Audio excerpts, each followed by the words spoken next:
जेके खबर 9 देखने वाले सभी दर्शकों का हम हार्दिक स्वागत करते हैं। आज हमारे साथ बातचीत करने के लिए मौजूद हैं आम आदमी पार्टी के वरिष्ठ नेता तथा सरपंच श्यामलाल भगत जी, जिनसे हम कई मुद्दों पर चर्चा करेंगे और जानना चाहेंगे कि उनकी पार्टी जो जम्मू कश्मीर में आगामी विधानसभा चुनाव होने जा रहे हैं उसके लिए कितनी तैयार है।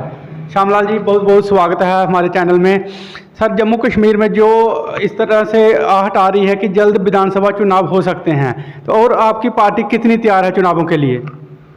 मैं पहले आपका बहुत बहुत धन्यवाद करता हूं कि आज आप इतने बिजी शेड्यूल में जो हमारे छोटे जी कॉल पर आपने जो कवरेज की है, मैं आपका बहुत बहुत आभारी हूं। आपने पूछा अभी कि इलेक्शन की क्या तैयारी है।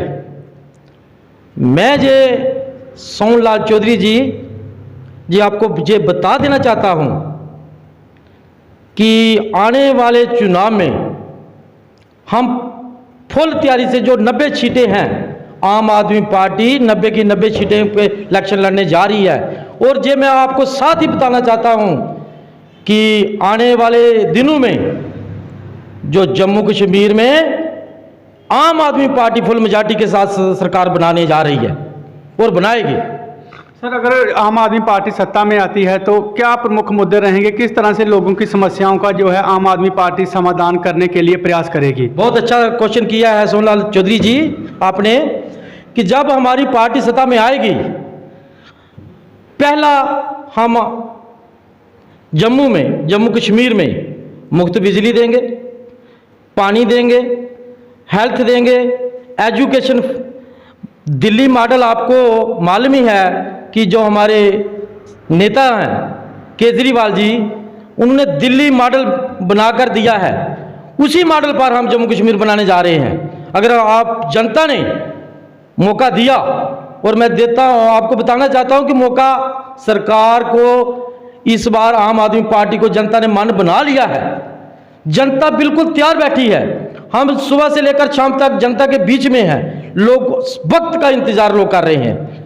और ये मैंने बोला कि ये 4 मुद्दे हैं जो अहम मुद्दे हैं, और जिनके साथ साथ सबसे बड़ा मुद्दा जो भ्रष्टाचार का है। भ्रष्टाचार का मैंने बोला जब हमारी पार्टी आएगी, सत्ता में आएगी, भ्रष्टाचार का नामो निशान खत्म हो जाएगा।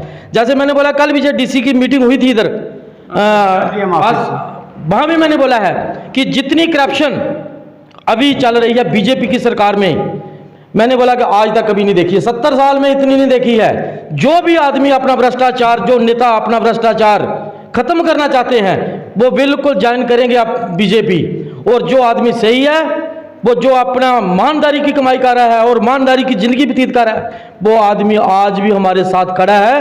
हर गली गली में, हर मोहल्ले में पूरे जम्मू कश्मीर की जनता है वो आज आम आदमी पार्टी के साथ जुड़ी है। सर, बात अगर सुचेतगढ़ की करें तो श्यामलाल भगत के साथ साथ कुछ अन्य उम्मीदवार भी हैं जो बैठकें कर रहे हैं, गांव-गांव में जा रहे हैं। तो आपको नहीं लगता कि ये एक संयुक्त रूप से बैठक करनी चाहिए ताकि ज़्यादा से ज़्यादा लोग बैठक में हिस्सा ले सकें? देखो सोनल चौधरी जी, ये भी बहुत अच्छा सवाल किया आपने।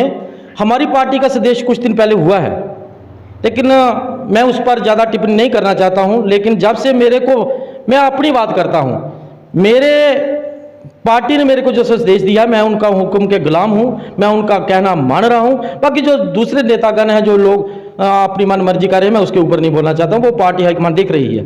लेकिन अगर जो पूरी कोशिश है हमारी, वो तो काम तो पार्टी का कर रहे हैं ना, वो हमारे साथी हैं। बाकी जिसको मैंडेट देगी वो पार्टी का अपना झंडा है, जिसको भी वो चुनती है हम उसके साथ हैं। चाहे वो मेरी कोई बहन होगी, चाहे मेरा कोई भाई होगा, वह हमारी दूसरी पार्टी की तरह हमारी में कोई कंट्रोवर्सी नहीं है।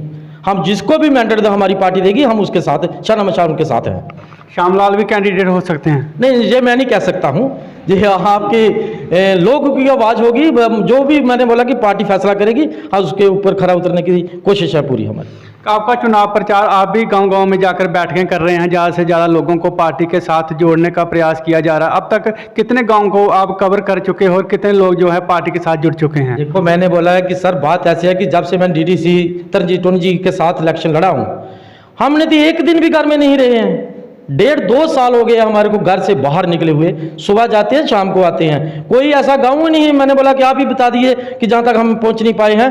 अगर कोई छोटा मोटा, अगर मैंने बोला कि 1.5-2 साल हम जनता की सेवा कर रहे हैं, 20 साल पहले कर रहे थे, लेकिन जो नज़दीक से सेवा है जो वो हम जब से टोनी जी बने हैं उसके साथ हम पूरे सुचेतगढ़ की सेवा कर रहे हैं। जनता पूरी तरह हमारे को चाहती है, हम जनता के साथ हैं। बाकी जो छोटे मोटे गाँव अगर कोई रह भी गया है हम उसको भी जाने की पूरी कोशिश कर रहे हैं। इससे लगता है कि श्यामलाल ने जो है चुनाव लड़ने का मन बना ही लिया है। नहीं, वो बात मैंने बोला है कि सोन चौधरी जी ऐसी बात नहीं है।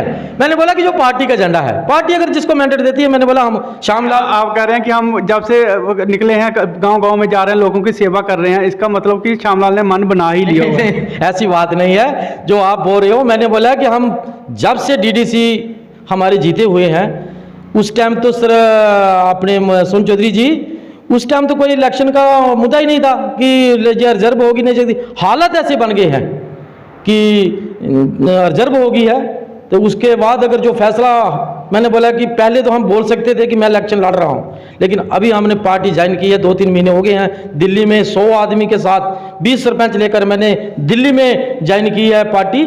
उसके बाद हम पार्टी का काम कर रहे हैं। पार्टी जिसको मैंने बोला पहले भी दोहराया है कि पार्टी जिसको मैंडेट देती है हम उसके साथ हैं। डिलिमिटेशन होने के बाद जो है सुचेतगढ़ जो विधानसभा सीट है इसमें काफ़ी एरिया जो है वो भी शामिल किया गया है, तो क्या लगता है कि आम आदमी पार्टी का जो मुकाबला है वो किस पार्टी के साथ होने जा रहा है? वो इस बार चौधरी साहब मुकाबला ही नहीं है किसी के साथ। हम फुल मेजॉरिटी में, मैंने बोला है कि आम आदमी पार्टी के साथ, जनता आम आदमी पार्टी के साथ है। 7 साल हो गए हैं लोगों को जो बीजेपी के से तंग आकर, मैनिंग माफिया, कोई भी ऐसा, मैंने बोला कि एक भी दायरा बता दो जहां हमारे तहसील लगी हुई है। 70,000 10,000 रुपया एक कनाल का पटवारी ने रखा हुआ है। जो मैंने बोला कि पूरी की पूरी तहसील, मैं क्या बोलूं, एक नकल लेनी हो तो 20 चक्कर कम से कम लगाने। मैंने डीसी मैडम को भी परसों बोला, हाथ जोकर रिक्वेस्ट किया कि मैडम जी ऑन स्पॉट इनके ऊपर छापा लगाएं, छापा मारें, इनकी हाजिरी चेक करें, फिर आपको पता चलेगा कि जो सुचेतगढ़ तहसील है इसमें कितनी हाजिरी और कितना काम जी आपका स्टाफ कर रहा है।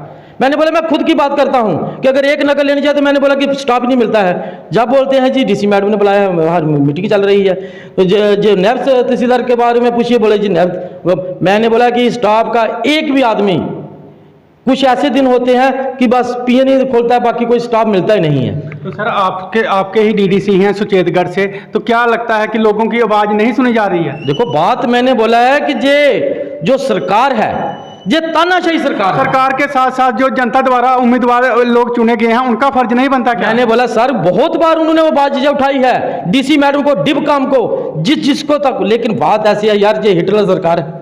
ये पता है इनको कि अगर ये टोनी साहब की सरकार अगर कोई सुनेगा तो ये तो पूरा काम अल्टा का पलटा हो जाएगा, इसलिए उनकी बात सुनाई नहीं दे रही है। लेकिन आने वाले टाइम में मैं चेतावनी देना चाहता हूं कि जब आम आदमी की पार्टी होगी ना, फिर जो हमारा जम्मू कश्मीर है ये भ्रष्टा से मुक्त होगा। सर सुचेतगढ़ में क्या प्रमुख मुद्दे हैं जो इस समय लोगों के समक्ष जो समस्याएं आ रही हैं? वो मुद्दे बहुत ज़्यादा हैं, एक मुद्दा नहीं है, बहुत ज़्यादा मुद्दे हैं चौधरी जी। एक मुद्दे पर मैं बात ही नहीं कर सकता हूं। मैंने बोला कि घर से रसोई से चलो, मतलब कि जो हमारी माता बहना है रसोई चलाने के लिए उनको बहुत ज़्यादा परेशानी आ रही है। इतनी 70 साल में नहीं आई। 350-400 का सिलेंडर था, आज 1200 का सिलेंडर चल रहा है। जो जिम्मेदारी की, मतलब मैं बात करता हूं, जो खाद DAP थी 620 की 700 की थी, आज 1300-1400 की चल गई है। मैंने बोला कि एक ही चीज़, मैंने बोला पेट्रोल कहाँ था, डीजल कहाँ था, खाने वाला तेल कहाँ था, एक भी बात। मैंने बोला कि जिस मर्जी एंगल से चल जाओ, ये सरकार अभी फेलियर हो चुकी है, पूरी तरह फेल है। जनता सिर्फ अभी इलेक्शन का इंतजार कर रही है कि जब इलेक्शन हो इनको बता दें कि अभी ये आपसे मुक्त कैसे होना है। ये सिर्फ आने वाला समय बताएगा कि मैं ये सोन जी आपको यकीन दिलाता हूं कि अभी बहुत दिन दूर नहीं कि जब आने वाले टाइम में जम्मू कश्मीर में आम आदमी पार्टी की सरकार होगी, केजरीवाल जी की सरकार होगी, लोग खुशहाल होंगे। और मैं वादा करता हूं आपको कि सरकार आने के बाद ही पूरा जम्मू कश्मीर ये खुशहाल की ज़िंदगी जो व्यतीत करेगा।